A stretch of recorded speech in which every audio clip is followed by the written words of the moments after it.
Gives me great pleasure again to bring to you Leslie Curtis, who is the Director of Business Development at Regents Park at Boca Raton. And Leslie Curtis has been a mainstay, not only there, but with so many people in the community. She just knows what to tell you when you have questions about taking care of yourself or your loved ones. An article that she wrote, and you can see in the August issue of Boomer Times on page 11, says, "Baby boomers don't take sitting down lightly, nor should they." Well, so what are we talking about this time with baby boomers? What should they be doing or what shouldn't they be doing about this? Well, in general, baby boomers are more active than, their parents.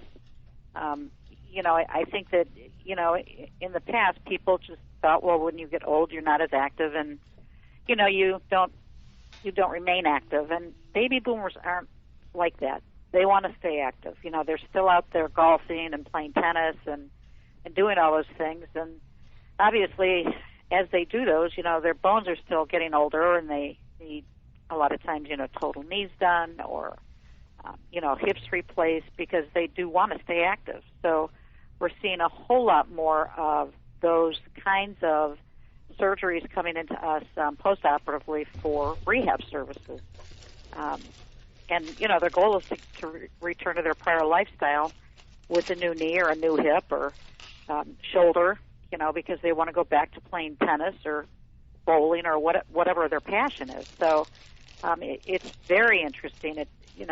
Even 10 years ago, you'd see mostly, really the elderly coming in, for those kinds of surgeries because the pain was unbearable. But now we're seeing them come in before they get that bad, and they know that they just want to continue being as active as possible for as long as possible. So it is a changing dynamic in our rehab setting. And they come in, which is really good, and I strongly recommend doing that. They come in prior to having their surgery to look at the facility so they know exactly where they want to come, which, reduces their anxiety when it's time to actually have the surgery. They know exactly what's going to happen and where they're going to go for rehab. And so it certainly makes my job easier, but it makes the stress on them a lot easier as well. Well, Leslie, you have been doing this for a long time in the nursing field. And what was it like, well, let's say even maybe 20 years ago when people had to have operations, and what was rehab like then? Well, it certainly wasn't as well done as it is now. We've learned a lot. The surgeons have certainly advanced the techniques that they use for a lot of these different, surgeries, especially orthopedic. So, the outcomes are much better. They when they leave us, they're walking maybe with a cane, maybe with nothing. They're really doing well by the time they leave. And a lot of them come back directly from leaving us to coming back to finish their rehab as an outpatient.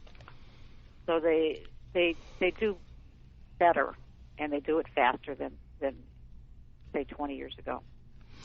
Well, let's just look at that a minute. When someone was in their 80s and they had something wrong with their hip, I don't even know 20 years ago if doctors or orthopedic surgeons were trying to mend it or operate on it. And then, things have changed so much because now I know I've been to Regents Park at Boca Raton, and I have seen older adults, in fact, many older adults who are there, and they're pushing themselves. Oh, yeah. Yeah, I mean, we still have older adults that are coming in, for hips and knees and things like that. But again, it's because they're still more active than they would have been 20 years ago. And the big difference too is, 20 years ago they would be getting rehab still in the hospital. Now they're in the hospital for 3 days and they're out the door. So, it's not this long 2-week hospitalization for a hip or a knee or things like that. 3 days in, they're out. So, they're not really ready to go directly home because there's still precautions that they have to take that you want them to be monitored, how they're walking or things like that. Plus, we want to get them home not still with a walker, We want to get them as independent as possible and as safe as possible. So, yeah, there's been major strides in a lot of the surgeries and the techniques that surgeons use.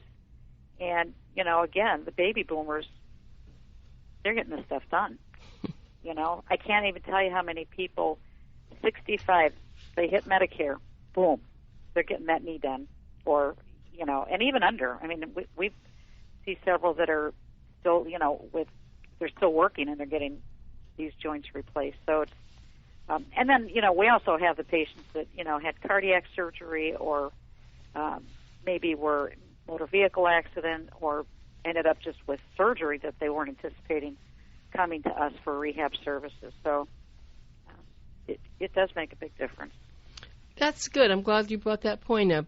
So what other kinds of rehab services? We always think in hips and knees, and what other patients? Maybe you can just kind of go down a list of what do other people come there for, because you do have an assortment of therapists, from physical therapists to occupational therapists to speech therapists, and probably I think from also breathing. Yeah, respiratory therapy. Mm-hmm.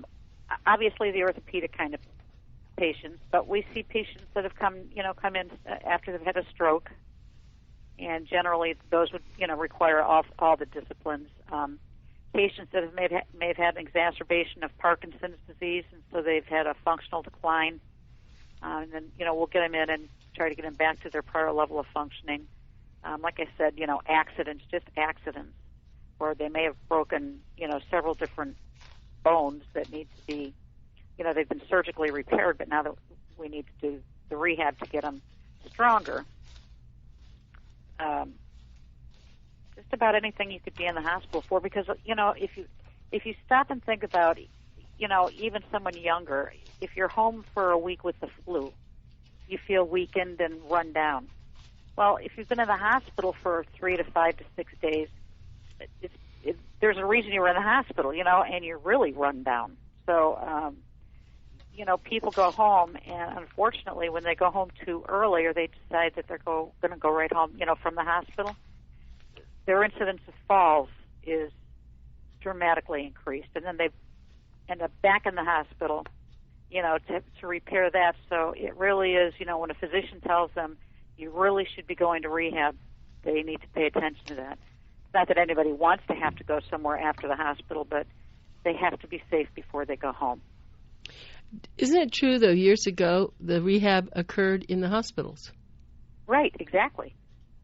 You had therapists that would see the patient, 2-3 times, a day, and they did get a lot of therapy, and then they would go home, not back to their prior level, but at least they were somewhat safe.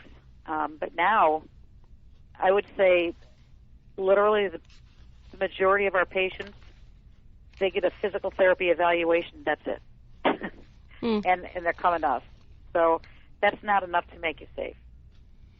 Yeah. Okay, well, let's just move further with this. Now, I know you're not an orthopedic surgeon, but I'm going to ask you a question. I know people who have gone to, maybe it was the same surgeon, and one person comes out after rehab, they're fantastic, and another person still has pain, can't quite walk around the way the other person did. What is that? Well, a lot of it, again, it depends on what they were doing prior to having to have the surgery. Where some people put off the surgery for so long, especially if it's, they've decided finally they're going to get their hip done or whatever, and they've waited so long that they really have not been doing much, so they're already debilitated. And it takes time to build them up to make them safe again. Other people, they come in here for their pre-op tours, they've got the brace around their knee, and you can tell that they're in pain walking through the building, but they're still moving around. Those people will do, obviously they'll do better than people that have been sitting home watching TV. So it really is, a big difference, and I'm grateful that a lot of the people we're seeing now are still much more active than they were years ago. I know that, of course, you participated in the Boomer Expo. You always do, and you do such a great job. And I was amazed at all the veterans who seemed to be in such good condition. Even the ones, there was a woman there, I think she was 100, and I don't know, we featured her in a magazine. She was a veteran, and she was fantastic. So you wonder if any of these people have had problems and they've been in rehab. I mean, it's hard to know anymore. I mean, years ago, you knew someone had a problem, they limped, or they dragged their leg, or their arm was in a sling, but they all seem pretty healthy to me. Yeah, they've done well. Well, again, techniques have gotten better with people. They are more active, which makes all the difference in the world. And we have a lady here that is 105, and God love her. She's as spry as you could be. I mean, she really is. If you say, you introduce her and you say she's 105, I'm 105. And she's a go-getter. So even people that, may not be mobile in terms of, walking, they're still pretty independent in a wheelchair, which is what you want. You want people to be as independent as possible. So even if somebody, does end up having to be in a wheelchair, they can still be pretty independent. Sure. Well, I know you do a beautiful job. I just hope that everyone listening will really think about Regents Park at Boca Raton. It is not, I don't even like to call it a facility. It's almost like a recuperation hotel. And It's family owned, which is very interesting because then it's not big corporate, so that you get to talk to someone directly. It is skilled nursing and rehab. So that means if there are people who aren't just going to go there for rehab, they want to live there, they want to enjoy all the benefits, and there are many, the great food and all the help there that know they really, just like this woman 105, if she should have a problem, there's someone there right there to help them. So it's really a lovely place. The grounds are extraordinary. It's really like being in a fancy hotel, and I know that Boca Raton is lucky to have you. No, and it really is. It's a beautiful facility, and I think that the grounds that whether they're here for short-term rehab or long-term care, even in this heat, which I can't tolerate, but they're out there, especially in the morning now because it gets so hot, and they're having good days. There's activities going on for them. During the course of the day, they have their dining rooms to eat in. It's nice, and you can sit and talk to almost all of them, especially the long term. That they'll just chat for as long as you'll chat with them. Right. They've got so much. They've all got they've all got a novel inside of them. Right. Yeah, we know that. And so it just takes somebody to help them. And do you get a lot of families visiting them? I guess there are always some that you just never get any family, but there are probably plenty who love to come and see grandma, grandpa, or great-grandma, great-grandpa. Oh, yeah, a lot of families. We have valet parking because, anywhere in Boca, parking at a medical facility is difficult, so we do have valet parking. And, yeah, we get a lot of visitors. And, I usually get in around 8:30, and they're already coming in, and which is great because, again, especially for, either short-term or long-term, that's just something that helps them emotionally recover. True. That's a very good point. It's the love that they know that there is someone there. In fact, I recall when my mother was living in a retirement community in Fort Lauderdale, I would come to visit her, and of course everyone would start to talk to me because a lot of them didn't have their family members around, and since I lived locally, and they all were attracted to me like ants. And my mother got jealous, and she wanted to say, let's go up to our room, my apartment, because they hung on. Yeah, well, you see that a little bit, but not too much, because most of them do have somebody local. You have a couple that, the kids are in New York or, things like that. But most of them get visitors. It's not that they, especially the ones that live here, don't get visitors every day. But, they become like family to the staff. The staff knows, the people that live here, they are. It's like an extension of family, and so they get to know everybody that works here, and, so it works out. And, you just don't see that many people that are really sad. And if we do, usually, then there's psychiatric or psychology that, can come in and help work through any issues that they're having. Yes, excellent. This very kind, wonderful, smart woman is Leslie Curtis. She's the Director of Business Development at Regents Park of Boca Raton, and they are located at 6363 Verde Trail, and that's a very lovely area right near the Boca Raton Mall. And the phone number, if you would like to talk to Leslie, you can call her at 561-483-9282. That's 561-483-9282. And if you're on the web, why don't you go and see their website? It has a lot to offer, and you will be amazed. But it's called regentsparkboca.com, regentsparkboca.com.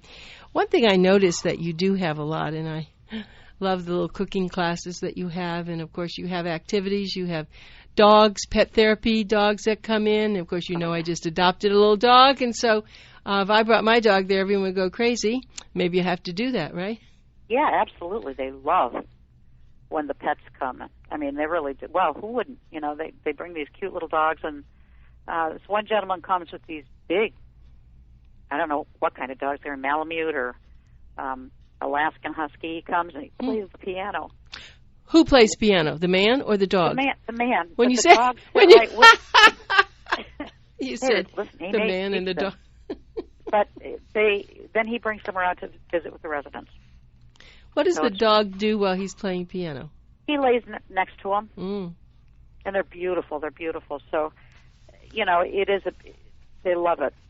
Whether they're here for short term or long term, they love it. The short term, patients enjoy the cooking classes and, getting to work in the kitchen and in the bathroom, so that when they go home they feel confident.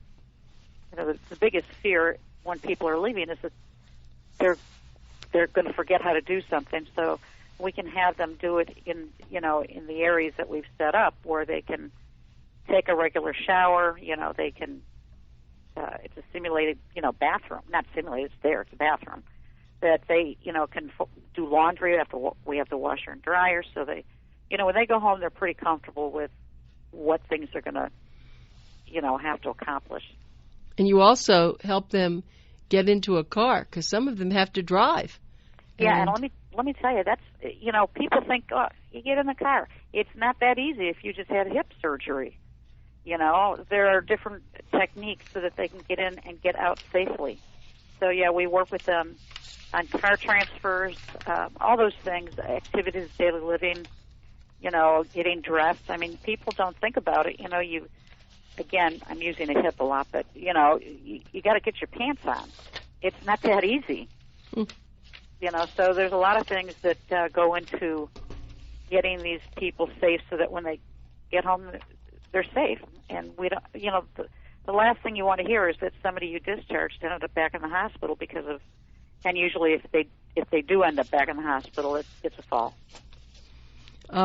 Terrible, isn't it? And then to start over again. And sometimes that's even harder, the second one. They have to replace something. So what do you suggest for people so that they don't fall? I mean, I know that you're giving them every bit of ammunition you can, but I know actually I was at my office, and I don't know if you knew that, but I tripped over a computer wire that just was kind of out in front. And thank goodness I fell on carpeting and hurt my nose a little bit. That's okay now. And hurt my knee a little bit, and that's okay. But, it could have been serious, and there it was. And I know better than to leave loose wires around.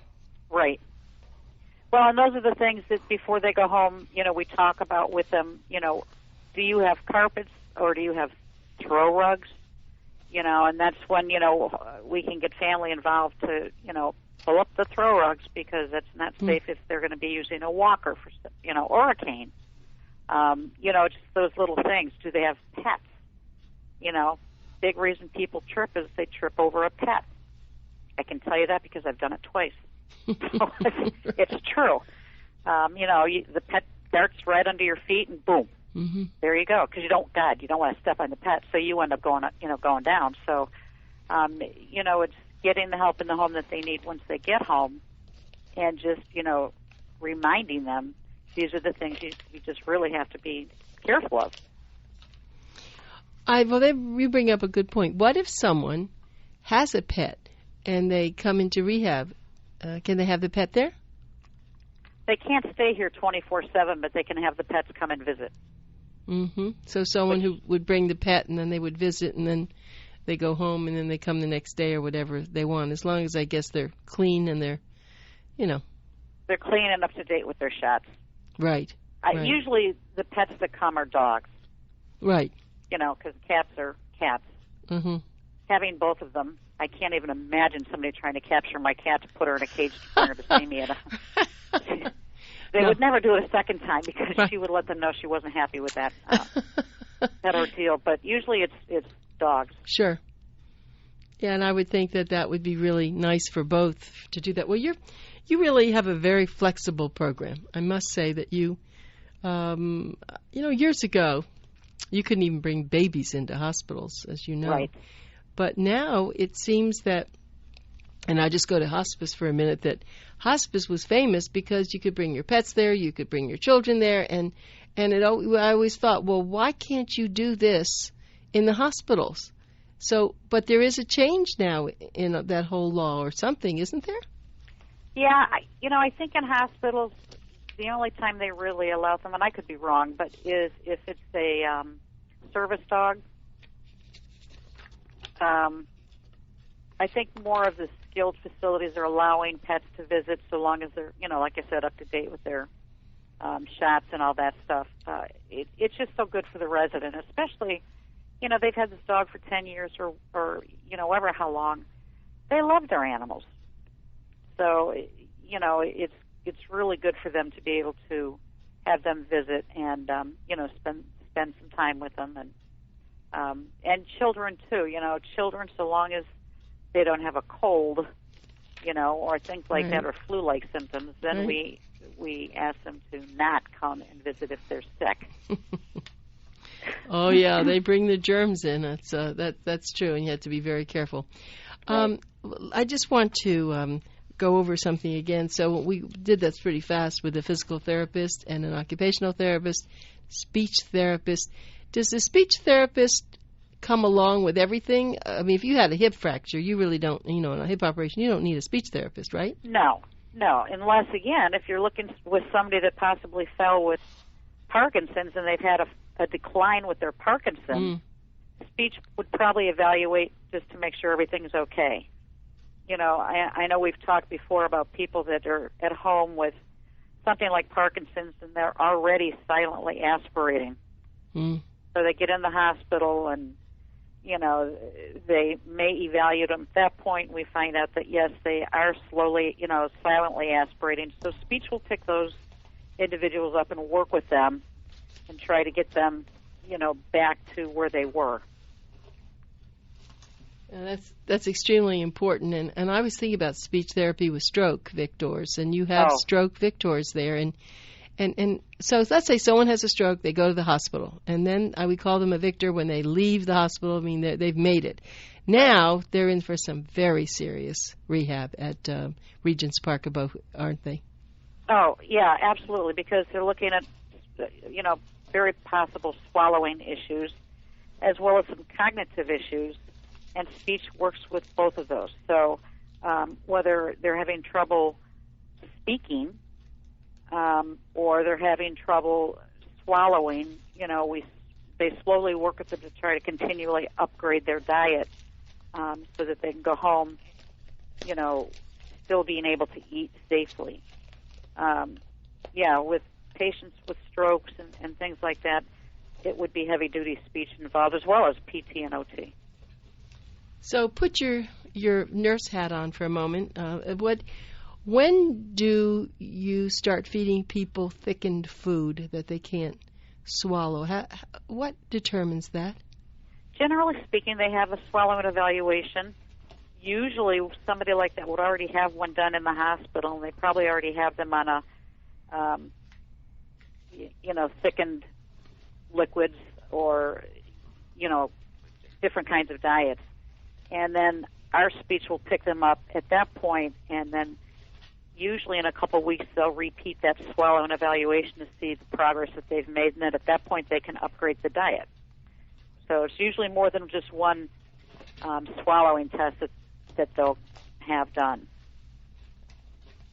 That's really pretty hard on people. And is it that, can a speech therapist help people to learn how to swallow? Oh, absolutely. Yeah, there's different exercises the speech therapist works with the patient on. And that's why I say, a lot of times it's just strengthening, those different muscles and monitoring them. And usually when they feel that they've made some progress, that's when we'll call for another swallowing test. What a great world. I mean, yeah. Some, used to be they just would hide people if they had Alzheimer's or they would Parkinson's. I mean, people were just put into, they used to, I guess, call them sanatoriums. I don't even know what they call them now, if there are any. But it's a great world where just because you have something that seems pretty critical, there are experts out there are therapists out there are organizations like yours out there, that you have a goal. And now, there will be people possibly that can never really get better, but maybe you can help them be the best they can be. Absolutely. And that's why, we also have some long-term residents here as well. And if, they are at a level that they cannot be home by themselves, then that's when you look at long-term care. And you still keep them involved with activities, and, you do as much with those people as you can to make their life enjoyable. And, of course, you are now, I don't think we're going to go into this discussion, but people will say, well, I can't afford to do that. I can't afford to stay home. I can't afford to do this. But if they would call you, I'm sure that you can, I don't know if that's what you do, but there is someone there I know at Regents Park at Boca Raton that would go over what the financial situation is and how and what you can do, and is it right for them, right? Absolutely. Okay. If patients are going to end up, maybe they have whatever their resources are, and they're going to have to apply for long-term Medicaid, then we would work with them, That's great. with that process. Right. Okay, well, Leslie, it's always wonderful talking with you, and maybe we can go over something like that in another future radio show, because I think that maybe has value. But anyway, thank you so much, and we always appreciate your coming on. Leslie Curtis, Regents Park, Boca Raton. Goodbye for now. All right, bye-bye.